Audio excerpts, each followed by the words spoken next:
بسم اللہ الرحمن الرحیم نحمده ونصلی علی رسولہ الکریم اما بعد۔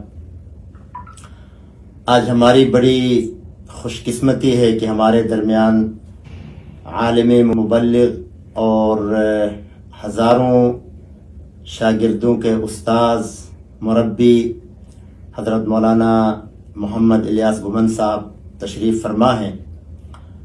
حضرت قطر کے مختلف مختصر سے دورے پر آئے تھے، تو میری درخواست پر حضرت نے ہماری درخواست قبول فرمائی اور یہاں تشریف لائے ہیں۔ تو ہم نے چاہا کہ موقع کی مناسبت سے حضرت سے ہم کچھ استفادہ بھی کریں اور اپنے ساتھیوں کو بھی حضرت کے کچھ ملفوظات سنائیں۔ تو اس حوالے سے حضرت آپ کا بڑا میں شکر گزار ہوں کہ آپ تشریف لائے اور ہمیں یہاں پر اپنے تشریف آوری سے شرف بخشا۔ تو میں چاہتا ہوں کہ کچھ مختصر سی آپ سے ایک دو باتیں ہو جائیں، ہمارے سامعین بھی اس سے استفادہ کریں گے انشاءاللہ۔ تو یہ پوچھنا تھا کہ آپ ماشاءاللہ ابھی ترکی میں آپ کا یعنی آپ کا قیام ہے، تو پہلی بات تو یہ ہے کہ آپ نے ترکی کو قیام کے لیے کیوں منتخب فرمایا؟ بسم اللہ الرحمن الرحیم۔ مولانا مفتی شفیع الرحمان کلیتی حفظہ اللہ تعالیٰ، میرا قدیم تعلق ہے، بہت عرصے سے جانتا ہوں۔ قطر جب بھی حاضری ہوتی ہے تو ملاقات بھی ہوتی ہے، ان کے گھر بھی آتا ہوں۔ آج بھی حضرت کی دعوت پر آیا اور میری اپنی خواہش بھی تھی کہ ملاقات ہوتی ہے۔ اللہ تعالیٰ ان کی خدمات جلیلہ کو قبول فرمائے۔ مختصر یہ ہے کہ دنیا میں ایک بزنس مین بھی اپنے بزنس کو ورلڈ لیول پر لے جانے کے لیے ایسے شہروں کا انتخاب کرتا ہے جہاں تک اس کا بزنس پوری دنیا میں پھیلے۔ ایک عالم جو ایک عالمی پیغمبر کا وارث ہے، اس کو بھی سوچنا چاہیے کہ میں کسی ایسے شہر کا انتخاب کروں گی جہاں سے پوری دنیا میں میرا ایک دعوتی پیغام پہنچ سکے۔ تو میں دیانتداری سے سمجھتا ہوں کہ اس وقت ترکی ایک واقعتاً ترکیہ ایک ایسا ملک ہے کہ جہاں بیٹھ کر آدمی پورے عالم میں دین کی دعوت کو پھیلا سکتا ہے۔ تو بحمد اللہ تعالیٰ میرے لیے وہ آسان بھی بہت ہے، سہولت بھی بہت ہے، وہاں کا ماحول بھی موافق ہے۔ تو بڑے آرام کے ساتھ بیٹھ کر میں اپنا تصنیفی کام بھی کر رہا ہوں، تدریسی کام بھی کر رہا ہوں، اور پوری دنیا میں رابطے میں رہ کر اشاعت دین کے فریضہ سر انجام دے رہا ہوں۔ دعا فرمائے کہ اللہ تعالیٰ اس کو قبول فرما لے۔ اچھا حضرت، جیسے ماشاءاللہ آپ نے فرمایا کہ وہاں بیٹھ کر آپ اپنے ماشاءاللہ دعوتی پروگرام کو آگے بڑھا رہے ہیں، تو اپنے نیٹ ورک کے حوالے سے ذرا کچھ ارشاد فرمائیں۔ اگر کوئی حضرات آپ کے اس سلسلے سے جڑنا چاہیں اور استفادہ کرنا چاہیں تو اس کے لیے کیا طریقہ کار ہے اور کس طرح وہ جڑ سکتے ہیں؟ ہمارے ہاں مختلف کورسز اور مختلف دورہ جات ہیں۔ سب سے پہلے کم عمر بچے جو 6 سال سے لے کر 10 سال تک کے ہیں، بچے اور بچیاں سب کے لیے ہم نے ایک مختصر سا تعلیم القرآن کورس ڈیزائن کیا ہے جو 2 سال کا ہے۔ اس کے بعد پھر ایک علمی دین کورس ہے، وہ بھی 2 سال کا، جس میں تفسیر ہے، حدیث ہے، عقائد، فقہ اور تاریخ ہے۔ پھر اس کے بعد وہ لوگ جو ڈاکٹر ہیں، انجینئر ہیں، پروفیسر ہیں، بزنس مین ہیں اور باضابطہ کسی مدرسے میں رہ کر انہوں نے علم شریعت نہیں پڑھا، بڑی عمر کے، ان کے لیے ہم نے 4 سالہ عالم کورس، خواتین کے لیے 4 سالہ عالمہ کورس ڈیزائن کیا ہے، اور اس کے بعد پھر علماء کرام کے لیے 1 سالہ تخصص فی العقائد الاسلامیہ، اور وہ صرف ہفتہ اتوار 2 گھنٹے سبق ہوتا ہے پاکستانی وقت کے مطابق، رات 9 سے 11، اور تخصص فی الافتاء یہ بھی باقاعدہ علماء کرام کے لیے ہے۔ اسی طرح بہت سارے علماء کہ جو دورہ حدیث کر چکے ہیں اور ایک عرصہ تک اپنی دیگر دینی مشغولیات کی وجہ سے باقاعدہ علوم سے ان سے قرب نہیں رہا، تو ہم نے ان کے لیے دورہ حدیث آن لائن شروع کیا تاکہ اس کی تجدید کر لیں۔ اور بہت سارے ایسے بھی لوگ ہیں کہ جن نے 6 سال پڑھا ہے، 7 سال پڑھا ہے، کسی عذر کی وجہ سے وہ مکمل نہیں کر سکے تو آخری سال پڑھ کے دورہ حدیث کی تکمیل کر لیتے ہیں۔ اس کے علاوہ ہم نے 1 سالہ قرآن کریم ترجمہ اور تفسیر کا کورس شروع کیا ہے، حضرات کے لیے الگ اور خواتین کے لیے الگ۔ اور اس وقت ہمارے صرف آن لائن ان کورسز میں شرکاء اور جو شریکات ہیں، یعنی حضرات اور خواتین، ان کی تعداد تقریباً 1200 کے لگ بھگ ہے الحمدللہ۔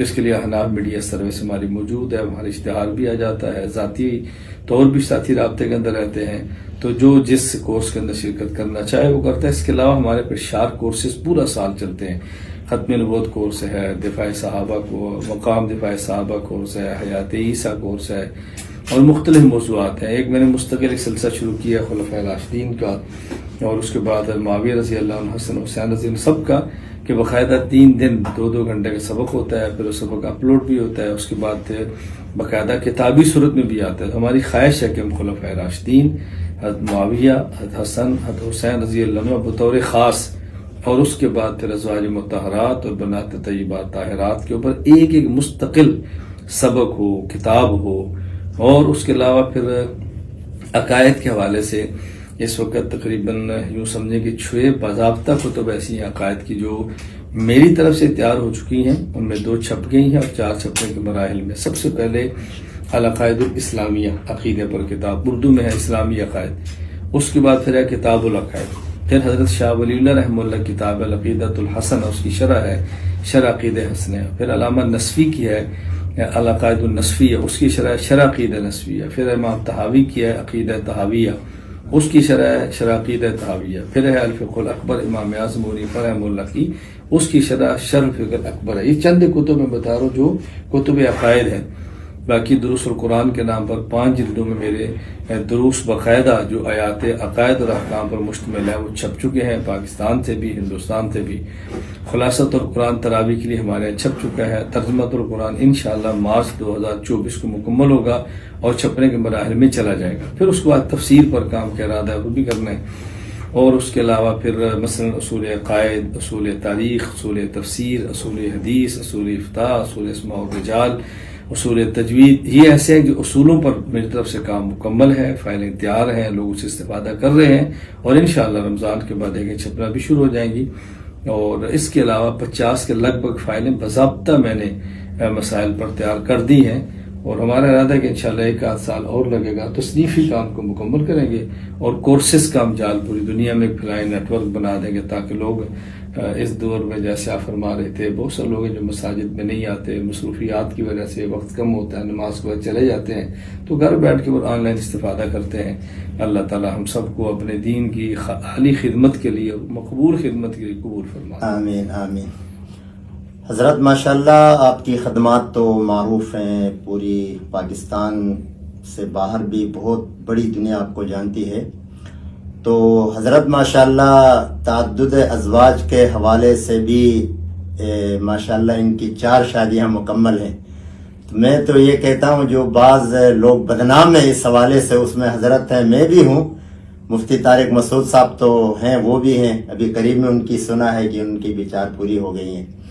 تو سوال یہ تھا کہ آپ کی اس تعلیمی اور تدریسی خدمات میں آپ کی زوجات میں سے بھی کوئی شریک ہیں، مثلا جو خواتین کو پڑھاتی ہیں، درس دیتی ہیں، یا صرف آپ اکیلے اس میں اپنی خدمات پیش کر رہے ہیں؟ الحمدللہ تعالیٰ جو میرے 4 گھر والے ہیں، اللہ ان کو اپنی شان کے مطابق اجر عطا فرمائے۔ جس حد تک میری وہ دینی خدمات میں معاون ہیں، میں ان کا شکریہ ادا کرنے سے قاصر ہوں، بلا مبالغہ، بہت زیادہ میرے ساتھ معاون ہیں۔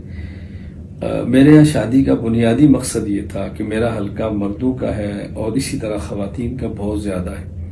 میں نہیں چاہتا تھا کہ براہ راست خواتین کو میں پڑھاؤں، تو میری خواہش تھی کہ میرے اور طالبات کے درمیان خواتین، اس کے لیے میں نے اللہ سے دعا بھی مانگی، کوشش بھی کی، اللہ نے کرم فرمایا، تو مجھے اللہ تعالیٰ ایسی بیویاں عطا فرما دی۔